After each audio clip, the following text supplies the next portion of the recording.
A very good morning, everyone. Today, I will be starting the next chapter of company law, that is, chapter number 5, Formation, Promotion, and Incorporation of a Company. In this video, I will be telling you about the formation and the promotion of the company. So, let's start. As you all know that company formation जो है एक ऐसा process है of registering a business as limited और private limited company. कहने का मतलब ये है कि फॉर्मेशन क्या होता है, बनाना, मतलब एक तरीके से फॉर्म करना उस कंपनी को। तो वो कंपनी फॉर्म एक तरीके से रजिस्टर भी होएगी फॉर्म करने के साथ साथ, तो वो रजिस्टर होएगी एज अ लिमिटेड और प्राइवेट लिमिटेड कंपनी। तो उसके लिए जो है मेहनत लगती है, कुछ लीगल फॉर्मेलिटीज़ होती हैं जो पूरी करनी पड़ती हैं।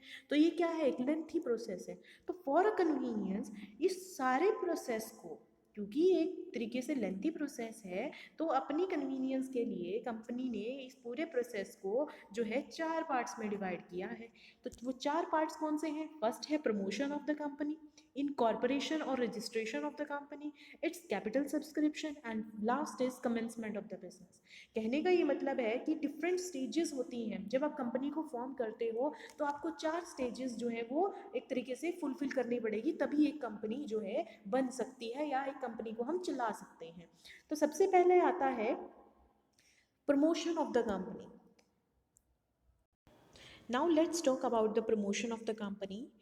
First of all, what is the promotion? Promotion जो है फर्स्ट स्टेज है किसी भी कंपनी की। जब भी आप कंपनी को फॉर्म करते हो तो प्रमोशन जो है वो पहला स्टेप होगा।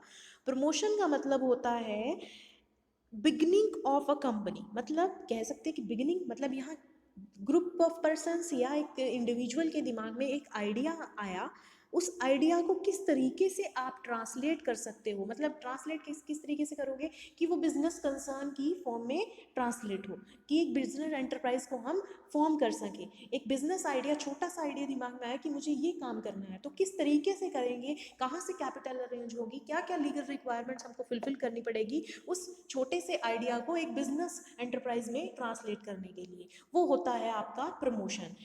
अब प्रमोशन का एल एच हैनी ने एक डेफिनेशन दी है, प्रमोशन में be defined as a process of organising and planning the finances of a business enterprise under a corporate form. कहने का मतलब ये है कि प्रमोशन का मतलब ये होता है कि एक ऐसा प्रोसेस जिसमें हम एक छोटे से आइडिया को डिस्कवर करते हैं और फिर सारी एक्टिविटीज़ उसके अकॉर्डिंग ही ऑर्गेनाइज और प्लान करते हैं।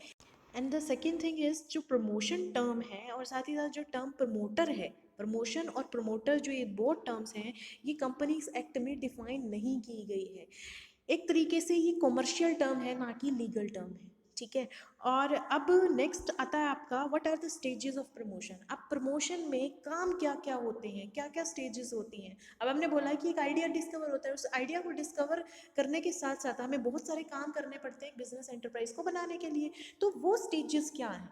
तो सबसे पहला आता है आपका discovery of idea. Discovery of idea का मतलब है कि what shall be the purpose of forming a business enterprise. क्यों आप एक तरीके से बिजनेस एंटरप्राइज को फॉर्म कर रहे हो, क्या कंसेप्ट है आपका, क्यों बिजनेस स्टार्ट कर रहे हो, कैसा बिजनेस स्टार्ट कर रहे हो आप, क्या जो पर्पस है वो मीनिंगफुल है, उसका कुछ प्रैक्टिकल बेस है, या फिर हमारे जो एफर्ट्स हैं ऐसे ही वेस्ट जाएंगे। तो हमें ये चीज़ यहाँ पर देखनी पड़ेगी कि जो आइडिया है वो प्रॉपर होना चाहिए, उसका कुछ प्रैक्टिकल बेस होना चाहिए। हम ऐसी बेतुकी बात नहीं कर सकते, हमें एक बिजनेस फॉर्म, इस बिजनेस कंसर्न को एक तरीके से फॉर्म करना है, ठीक है।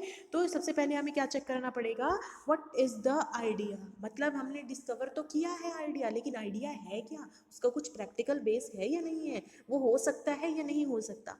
Second thing is detailed investigation. जब हमने पता लगा दिया कि आइडिया जो है वो प्रॉपर है और हो सकता है, एक तरीके से बिजनेस कंसर्न हमारी फॉर्म की जा सकती है, तो अब हम क्या करेंगे, एक डिटेल्ड इन्वेस्टिगेशन करेंगे। डिटेल्ड इन्वेस्टिगेशन का मतलब ये है कि हम इंक्वायरी करेंगे मार्केट में about the potentiality of the proposed business. जो हमने आइडिया, मान लो हमने कोई आइडिया लगाया कि हम जो है प्रिंटिंग का बिजनेस स्टार्ट करने वाले हैं, या एक कुछ प्लांटेशन का बिजनेस स्टार्ट करने वाले हैं, या आप कह सकते हैं डेयरी प्रोडक्ट्स हम बना रहे हैं। तो हम ये चीज़ देखेंगे कि जो हमारा आइडिया है डेयरी प्रोडक्ट्स को बनाने का, क्या वो मार्केट में सूटेबल है, क्या पोटेंशियलिटी है उसकी, उस प्रोडक्ट की मार्केट में, या उस कंपनी की जो हम फॉर्म करने जा रहे हैं मार्केट में, क्या क्या हमें नई अपॉर्चुनिटीज़ ग्रैब हो सकती हैं अगर हम वो बिजनेस खोलेंगे अपना मार्केट में। तो उसकी प्रॉपर जो है डिटेल इन्वेस्टिगेशन यहाँ पर की जाती है। यहाँ तक कि डाटा भी साथ में, डाटा इंफॉर्मेशन को कलेक्ट किया जाता है और मार्केट को यहाँ पर बेसिकली स्टडी किया जाता है under the second step, that is detail investigation. Third one is assembling the proposition. After proper deliberation and computation of the facts information, एक प्लान जो है वो बनाया जाता है। मतलब एक तरीके से आप कह सकते हो कि एक बिजनेस प्लान को प्रिपेयर किया जाता है विद ऑल द डिटेल्स। जो आपने सेकंड पॉइंट में इन्वेस्टिगेशन की है, जो अभी आपने मार्केट को स्टडी किया है, जो भी डाटा या फैक्ट्स को कलेक्ट किया है, उसको प्रॉपरली स्टडी करने के बाद आप एक प्लान बनाते हो कि किस तरीके से यहाँ पर काम होएगा।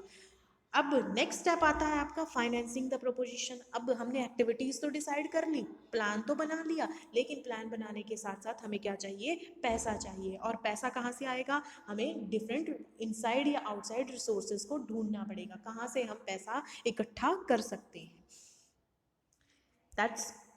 That's all about the stages of promotion. यहाँ पर 4 स्टेजेस आएंगी आपकी। सबसे पहले आइडिया, डिस्कवरी ऑफ आइडिया, उसका प्रैक्टिकल बेस होना बहुत ज़रूरी है। उस आइडिया को आप ये चेक करोगे क्या उसकी क्या जो है आइडिया है वो प्रॉपर है, प्रैक्टिकल बेस है उसका, हम उसको लागू कर सकते हैं, मतलब हम उस आइडिया के बेसिस पे एक बिजनेस को फॉर्म कर सकते हैं या नहीं कर सकते हैं। नेक्स्ट स्टेप आएगा आपका डिटेल इन्वेस्टिगेशन। उस आइडिया के रिगार्डिंग अब हमने ये चेक कर लिया वो आइडिया सूटेबल है, अब उसकी सूटेबिलिटी भी चेक करनी है। मतलब हमें मार्केट को स्टडी करना पड़ेगा यहाँ पर, उस कंपनी की जो हमने सोचा है हम ये कंपनी बनाएंगे, उस आइडिया को अब हम क्या करेंगे, डिटेल इन्वेस्टिगेशन करेंगे उस आइडिया की। डिटेल इन्वेस्टिगेशन करने के बाद हम प्रोपोजिशन यानी डिफरेंट एक्टिविटीज़ को प्लान करेंगे, यहाँ पर क्या होगा, क्या करना पड़ेगा। तो वो सारी एक्टिविटीज़ यहाँ प्लान होंगी। मतलब आपने डिफरेंट रिसोर्सेज को असेंबल करना है यहाँ पर, ठीक है, एक्टिविटीज़ को असेंबल करना है। Last point is financing. वो रिसोर्सेज या वो एक्टिविटीज़ तब तक फुलफिल नहीं होगी जब तक आपके हाथ में पैसा नहीं होगा। तो फाइनेंस कहाँ से हमें अरेंज करना है वो चीज़ भी हमें सोचनी पड़ेगी। तो वो सारी ये चारों स्टेप्स आते हैं हमारे किसमें, प्रमोशन में, ठीक है। नेक्स्ट आता है आपका, अभी प्रमोशन के बारे में तो हमने काफ़ी सारा पढ़ लिया कि प्रमोशन होगा, ये होगा, प्रमोशन में ये चीज़ें होती हैं, आइडिया को डिस्कवर किया जाता है, उसकी डिटेल इन्वेस्टिगेशन की जाती है, ये सब चीज़ें हमने पढ़ लिया। लेकिन ये जो प्रमोशन है ये करता कौन है, प्रमोशन करते हैं प्रमोट। अब एक कंपनी अपने आप तो एग्जिस्टेंस में नहीं आ सकती, उसको एग्जिस्टेंस में लाता कौन है, प्रमोटर लाता है। मतलब कि कह सकते हैं कि इंडिविजुअली ग्रुप ऑफ पीपल के एफर्ट से ही एक बिजनेस फॉर्म जो है, एक कंपनी जो है वो फॉर्म होती है, मतलब प्रमोट होती है बेसिकली। या सिंपल टर्म्स में अगर हम बात करें तो ये ग्रुप या इंडिविजुअल्स ही हैं जो एक कंपनी को प्रमोट करते हैं। जैसे फॉर एग्जांपल धीरू भाई अंबानी है, वो प्रमोटर है किसके, रिलायंस इंडस्ट्रीज के, ठीक है। तो प्रमोटर जो होता है वो क्या होता है बेसिकली, जो सारे काम करता है, जो आइडिया जिसके दिमाग में आता है, ये कोई भी कंपनी हो सकती है, कोई भी इंस्टीट्यूशन हो सकता है, कोई भी इंडिविजुअल हो सकता है, एक ग्रुप ऑफ पीपल भी हो सकते हैं। Next comes the what are the main characteristics of the promoter. क्या मेन फीचर्स हैं प्रमोटर के। First one is promoter is a person. यहाँ पर पर्सन का मतलब ये नहीं कि वो इंडिविजुअल ही हो सकता है, वो कोई भी फर्म हो सकती है, कोई भी एसोसिएशन हो सकती है, कोई भी कंपनी भी हो सकती है।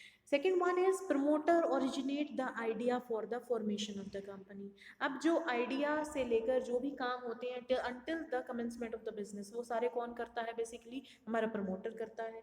तो प्रमोटर वो पर्सन है जो सभी चीज़ें प्लान करता है about the nature, place, capital requirement या कोई भी अदर डिटेल्स है कंपनी के रिगार्डिंग, वो सारा कौन करता है, प्रमोटर करता है। तो एक आइडिया के डिस्कवर होने से लेकर उसके कमेंसमेंट तक सारा काम कौन करेगा, प्रमोटर। मतलब प्रमोटर वो बंदा होएगा जिसने एक आइडिया को जनरेट किया है बेसिकली, कि हमें ये बिजनेस जो है, ये कंपनी जो है वो बनानी चाहिए।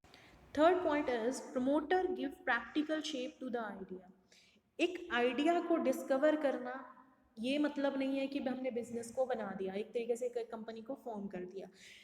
उस आइडिया को रियलिटी में ट्रांसफॉर्म करना वो किसका काम है, प्रमोटर को, और वो सिर्फ प्रमोटर ही कर सकता है। एक कंपनी के आइडिया को प्रैक्टिकल शेप देने का काम किसका है, वो प्रमोटर का है, और वो करता है उस काम को, सारे एफर्ट्स लगाता है उस कंपनी को एक तरीके से रियलिटी में कन्वर्ट करने के लिए, उस आइडिया को, छोटे से आइडिया को एक कंपनी में बनाने के लिए, ट्रांसफॉर्म करने के लिए। Next point is not the name but the function of promoter is important. यहाँ पर प्रमोटर का नाम इतना इम्पोर्टेंट नहीं है जितना उसका काम इम्पोर्टेंट है। कहने का ये मतलब है कोई भी प्रमोटर हो वो हमेशा लॉ को आंसरेबल होगा अपने एक्शंस के लिए कि किस तरीके से उसने कंपनी को प्रमोट किया है। ठीक है, यहाँ पर कंपनी का नाम, सॉरी, प्रमोटर का नाम नहीं, उसका काम जो है वो ज़्यादा इम्पोर्टेंट है। Fifth point is promoters membership is not necessary in the proposed company. जब कंपनी एक तरीके से कमेंसमेंट का सर्टिफिकेट उसको मिलता है बेसिकली, या एक तरीके से उसको वो रजिस्टर्ड हो जाती है, उसके बाद ये ज़रूरी नहीं है कि जो प्रमोटर है वो कंपनी का एक्टिव पार्टिसिपेंट रहे।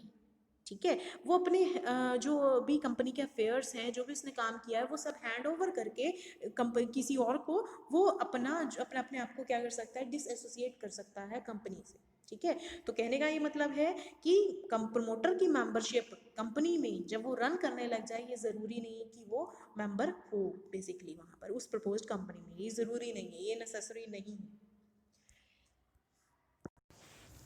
नेक्स्ट आता है आपका what are the main functions of a promoter. एक प्रमोटर क्या क्या फंक्शंस जो है वो परफॉर्म करता है किसी भी बिजनेस को बनाने में। तो आप ये भी कह सकते हो कि प्रमोटर वो सारे नेसेसरी फंक्शंस परफॉर्म करेगा जो भी करने पड़ते हैं before the company commences it's business.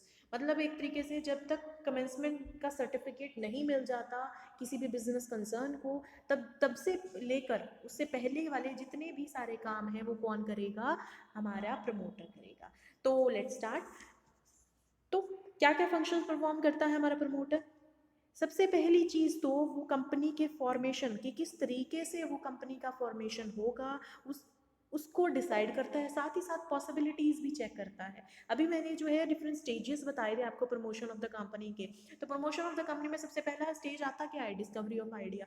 यानी आइडिया से लेकर यहाँ तक फंड अरेंज करना, उनकी एक्टिविटीज़ को डिसाइन करना, साथ ही साथ एक तरीके से डिटेल इन्वेस्टिगेशन परफॉर्म करना कि क्या पोटेंशियलिटी है उस सेम कंपनी की हमारे मार्केट में। तो ये सारी चीज़ें जो है एक तरीके से कंपनी की फॉर्मेशन किस तरीके से होगी और उसकी पॉसिबिलिटीज़ क्या होंगी, वो सारा काम प्लान कौन करता है, हमारा प्रमोटर करता है। सेकंड पॉइंट है हमारा considering the pre start problem. Pre start problems मतलब एक बिजनेस को फॉर्म करने से पहले जो भी एक्टिविटीज़ होती हैं कि हमारा बिजनेस कहाँ होगा, क्या प्लेस होगा, क्या एक कहाँ, मतलब बेसिकली हमारी अवेलेबिलिटी कहाँ है, रॉ मटेरियल कैसे मिलेगा हमें, मार्केट के पास आसपास होगा या नहीं होगा। तो वो सारी पॉसिबिलिटीज़ या वो सारी प्रॉब्लम्स कौन फेस करता है, हमारा प्रमोटर फेस करता है और उनको ओवरकम भी करता है साथ साथ। Third one is selecting the first director of the company and getting their consent to act as a director. मतलब यहाँ कहने का ये मतलब है कि जो कंपनी के फर्स्ट डायरेक्टर्स होंगे उनकी कंसेंट कि वो डायरेक्टर एक्ट करेंगे या नहीं करेंगे, वो सारा काम भी कौन करता है, हमारा प्रमोटर करता है। साथ ही साथ वो कंपनी का नेम और कंपनी की जो एक्टिविटीज़ हैं और साथ ही साथ जो कैपिटल है उसको भी डिफाइन करता है कि कंपनी का नेम ये होगा, कंपनी ये एक्टिविटीज़ जो है वो परफॉर्म करेगी, साथ साथ उसकी कैपिटल जो है, उसका कैपिटल स्ट्रक्चर जो है वो ये होगा। Next one is selecting the banker, signatories, memorandum of association, technical expert, underwriter, broker. ये सारी जो एक तरीके से आउटसाइड पार्टीज़ हैं या साथ ही साथ जो मेमोरेंडम ऑफ एसोसिएशन है उसकी जो सिग्नेटरीज होंगी, जो भी बैंकर्स होंगे, अंडरराइटर्स होंगे, ब्रोकर्स होंगे, इन सबको कौन सिलेक्ट करेगा, हमारा promoter. Next one prospectus, article of association और memorandum of association of the company, उसको कौन प्रिपेयर करेगा, प्रमोटर प्रिपेयर करेगा। जब कंपनी का रजिस्ट्रेशन होगा तो उस समय जो है वहाँ पर कौन प्रेजेंट होगा, हमारा प्रमोटर प्रेजेंट होगा। जो कॉन्ट्रैक्ट होंगे with the sellers of the property, underwriter, broker, technical expert, in different outside parties के साथ जो भी कॉन्ट्रैक्ट होंगे वो कौन करेगा, हमारा प्रमोटर करेगा। सर्टिफिकेट ऑफ इनकॉर्पोरेशन जब हमें रिसीव होगा from the registrar of the companies, तो वो कौन एक तरीके से एक्सेप्ट करेगा on the behalf of the company, that is promoter. Company के प्रोस्पेक्टस को पब्लिश और एडवर्टाइज कौन कराएगा? प्रमोटर कराएगा। इनिशियल एक्सपेंसेस या कैपिटल को अरेंज करने की बात हो, या मिनिमम सब्सक्रिप्शन को अरेंज करने की बात हो, या फिर शेयर्स और डिवेंचर को इशू करने की बात हो, तो वो सारा काम कौन करेगा? हमारा प्रमोटर करेगा। साथ ही साथ जो कंपनी का ऑफिस है वो कहाँ होगा, ये कौन डिसाइड करेगा? हमारा प्रमोटर। और जो कमेंसमेंट ऑफ बिजनेस का सर्टिफिकेट मिलेगा रजिस्ट्रार ऑफ द कंपनी से, तो वो कौन रिसीव करेगा? हमारा प्रमोटर। कहने का ये मतलब है सिंपल टर्म्स में, एक कंपनी के आइडिया से प्लान जो भी स्टार्ट हुआ है उसको एंड तक, यानी कमेंसमेंट ऑफ द बिजनेस का सर्टिफिकेट जब तक हमको नहीं रिसीव हो जाता, तो वो सारे काम कौन करेगा? हमारा प्रमोटर करेगा। ठीक है।